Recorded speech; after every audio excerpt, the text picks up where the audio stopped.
**** wants Fox News halftime report in your inbox every day.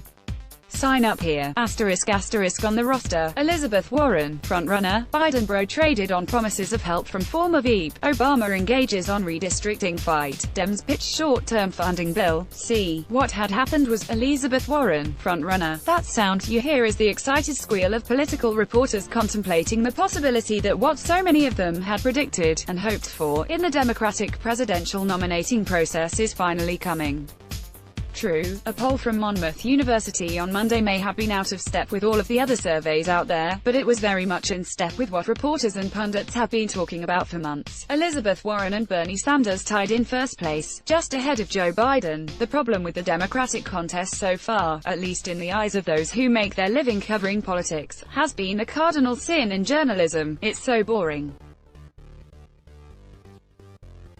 The well-known, well-liked, moderate former vice president has been doubling up his closest competitors for months. The debates, moderated in kindly, kid-glove fashion, have been snooze-fests. The polls have been steady for months. Ho-hum. To make matters worse, the frontrunner has neither embraced the trash-talking pugilism some Democrats say is necessary to confront the incumbent president, nor has he embraced any of the sweeping, salvific-sounding policy positions his less experienced competitors glommed onto in the opening weeks of the race. Biden is selling moderation and predictability just at the moment when the political class, practitioners and journalists, had decided that everything has changed. Biden's ordinariness is a political figure is an affront to the central lesson many in this world took from 2016, that the old world has been burned away. Biden's candidacy and success to this point have been strong arguments for the position that things aren't nearly as different in the Trump era as many have imagined them to be. But what if Monmouth isn't an outlier, as the Biden campaign argues, but is, in fact, a harbinger of things to come? If that poll is on the money, then Biden's candidacy is already kaput. Being the consensus choice for a party's nomination relies on the presence of consensus. There will be no O'Rourkean existential journey nor any Buttigiegian quiet persistence if Biden really does slip from the top spot. Instead, the same party establishment that has sustained Biden would turn on him sharply. It's hard to imagine that Biden's former boss, Barack Obama, would let Sheriff Joe stagger on in a doomed effort without at least applying some considerable, quiet pressure to call it quits. Warren's enthusiastic supporters, both inside and outside of journalism, should therefore be worried about succeeding too soon.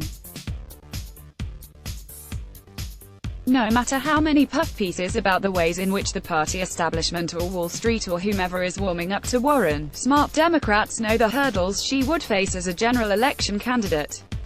It is possible that she could beat Donald Trump, but her far-out positions and angry rhetoric of class warfare also create the possibility of a catastrophic wipeout that would hurt Democrats up and down the ballot. Warren looks a lot like her fellow Senator Ted Cruz did in 2016.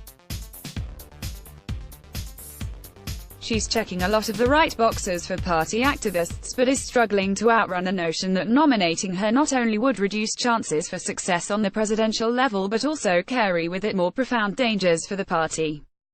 If Biden doesn't like having the bullseye on his back as the frontrunner, neither would Warren enjoy it. It seems improbable that the more moderate majority of Democrats would not rally to another candidate in the face of such a threat. And even before the forces of normalcy could gather, Sanders would surely train his fire more directly on his colleague from the state next door. That's why those folks polling at 3% or 5% keep hanging around.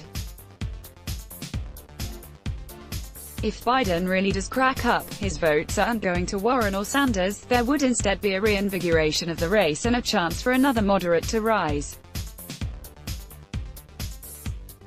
The rulebook, big bloomers, the door ought to be equally open to all, and I trust, for the credit of human nature, that we shall see examples of such vigorous plants flourishing in the soil of federal as well as of state legislation. Alexander Hamilton, Federalist No. 360 IME out, make pie, not war. Smithsonian. In the early 1900s, the United States was at war over pie. On one side were the traditionalists, who saw pie as an article of necessity in every household as much as the bed and cook stove, according to a Chicago Daily Tribune report in 1899. On the other side were the food reformers, who wanted to break this unhealthy and corrupting habit. Pie really is an American evil, Kate Masterson wrote in the New York Times in 1902. By the turn of the century, Americans were eating more apple pie than any other variety. Apples, first brought to the continent by the colonists, grew well across large swaths of the country and could be stored through the winter, unlike most other fresh fruits. The phrase, "as American as apple pie," would not be coined until 1924. But the idea was already so deeply ingrained that pie eating became a way for the country's newest arrivals to assimilate. Flag on the play. Email us at halftimereport@foxnews.com with your tips, comments or questions. Scoreboard: average approval 41.8%, average disapproval 54.4%, net score minus 12.6%, change from 1 week ago, up 0.8 points. Average includes Monmouth University 41% approve, 53% disapprove, CNN 41% approve, 54% disapprove, NBC News, WSJ 43% approve, 55% disapprove, Fox News 43% approve, 56% disapprove, Gallup 41% approve, 54% disapprove. Want more halftime report? You can join Chris and Brianna every day on Fox Nation. Go behind the scenes of your favorite political note as they go through the must-read headlines of the day right from their office, with plenty of personality. Click here to sign up and watch. Biden bro traded on promises of help from former VP Politico. Joe Biden's younger brother told potential business partners that the former vice president would help their firm land business with court systems and would incorporate their healthcare model into his 2020 presidential campaign, according to new allegations made in a court filing in Tennessee. The allegations are consistent with others made over the years that relatives of Biden have sought to enrich themselves off of his public service. But they go further, representing the first explicit claims that James Biden offered to have the former vice president use his clout to further private business interests. The allegations come in sworn declarations made by executives at firms suing Biden's brother that were filed in federal court on Friday. They do not allege any wrongdoing by Joe Biden or indicate that the former vice president had knowledge of his brother's alleged promises. Biden gets personal on Obamacare in new ad. WAPO. Joe Biden knocks both President Trump and some of his fellow Democratic White House hopefuls in a television ad that debuted Tuesday in Iowa, in which the former vice president suggests they are all a threat to the Affordable Care Act. Healthcare has emerged as a fault line in the Democratic primary debate, with Biden calling for building upon President Barack Obama's signature achievement, while other leading candidates, including Sens. Bernie Sanders, VT, and Elizabeth Warren, Mass. advocate for a Medicare for all single-payer plan. In his 60-second spot, Biden highlights the importance to his family of having had health insurance at key moments, as well as the passage of the Affordable Care Act in 2010 while he was vice president. The fact of the matter is, health care is personal to me. Obamacare is personal to me, Biden says. As a picture is shown of Obama, Biden does not mention any of his Democratic rivals by name in his ad. Drucker. Warren's base not buying electability argument. WashX. To some degree, Warren is a beneficiary of the Trump phenomenon.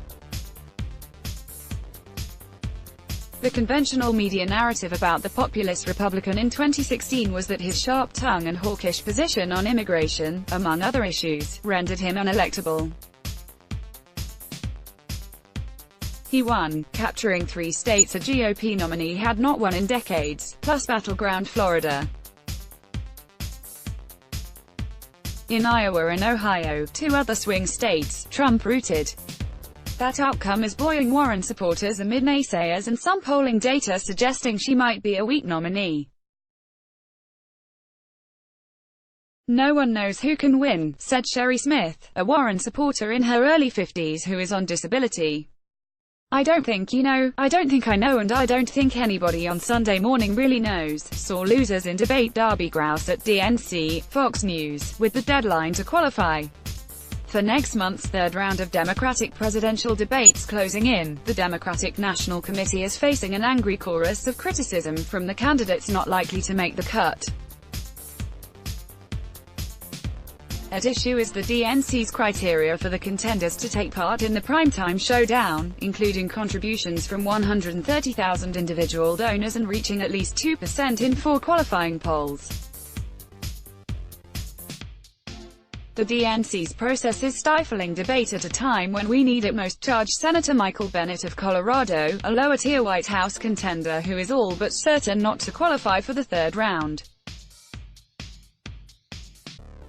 Montana Governor Steve Bullock, who also needs a miracle to qualify by the end of Wednesday deadline, argued that these DNC debate rules have turned this primary into the Hunger Games. Each step of this seems to be all about getting donors. Yang predicts he will double campaign cash haul in third quarter. Fox News. Democratic presidential candidate Andrew Yang says he believes he will double his campaign cash haul when he reports his fundraising figures for the third quarter of this year, contending that his White House bid is catching. "We are going to raise more than twice as much money in the third quarter than we did in the second quarter, at a time when many other campaigns are starting to shrink," Yang told Fox News.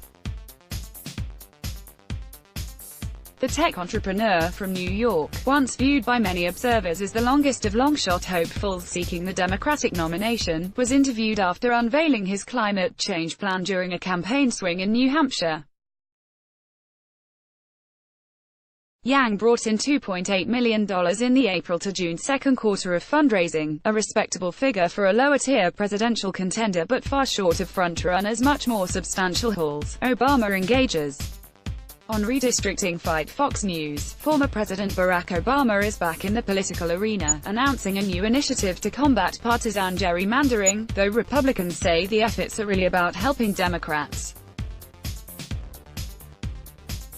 The Redistricting You program, which is part of the All on the Line campaign, aims to recruit and train individuals to take up the fight against drawing congressional districts based on partisan interests. Training is at the heart of organizing.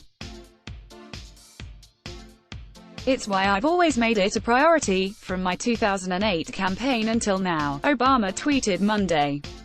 And it's why I'm proud to announce that Ellen Thaline's in-person training initiative, Redistricting You. Republicans, though, have accused Democrats of making it sound like they want fairness, when in reality they are hoping to place their party in a better position.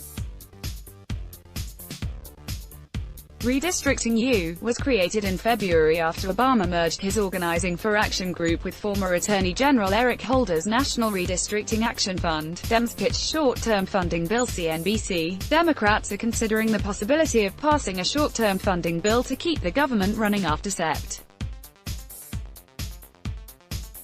30. During a caucus conference call on Friday, Majority Leader Steny Hoyer raised the specter of a stopgap measure that lasts through November 22 in order to prevent a government shutdown, according to a person briefed on the talks. Another person suggested a more likely date could be Dec. 6. Politico was the first to report on the discussions. Lawmakers are currently on summer recess and will not return to Washington until Sept. 9. Floating a so-called continuing resolution is an acknowledgement that Congress simply will not have enough time to pass all 12 spending bills before the end of the fiscal year, one of the sources said. So far, the House has passed 10 appropriations bills. The Senate has not passed any, as the Republican-led chamber waited on President Donald Trump to strike a deal with Democrats on top-line spending numbers. Trump signed that agreement early this month. Play-by-play Federal Election Commission lapses into shutdown mode after commission calls quit. WAP half a year on. Poll shows Northam rebounding from blackface scandal. Top Justice Ruth Bader Ginsburg makes first public appearance Monday after completing radiation. WAPO pressure to replace NAFTA grows from swing district Dems. WSJAUDIBLE. Kennedy's.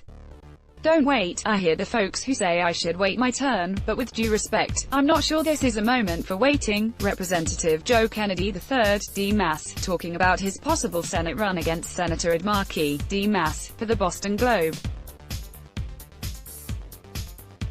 Share your color commentary. Email us at halftimereport@foxnews.com, and please make sure to include your name and hometown. See, what had happened was KSLA, after reporting his truck stolen, a Washington man was arrested because investigators determined he had been inside a store, robbing it. During the theft, William Kelly, 42, reported his Chevrolet pickup truck had been stolen Sunday morning, according to a report from the Kennewick Police Department. Kelly said he had left his keys on the front seat while looking for a nearby bathroom. An unidentified man on a 10-speed bike rode by the truck, discovered Kelly's keys, put his bike in the bed and drove away. But upon watching surveillance video from the tavern, investigators determined that Kelly arrived at the location about 5:30 a.m. He is accused of then going into a business across the street from the tavern to burgle it. While he was inside, allegedly stealing items, his truck was stolen.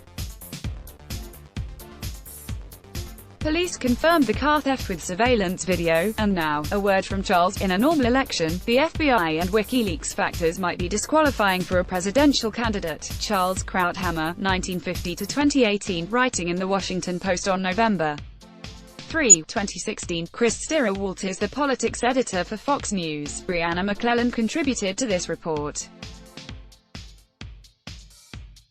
Want Fox News halftime report in your inbox every day? Sign up here. Let's block ads. Why?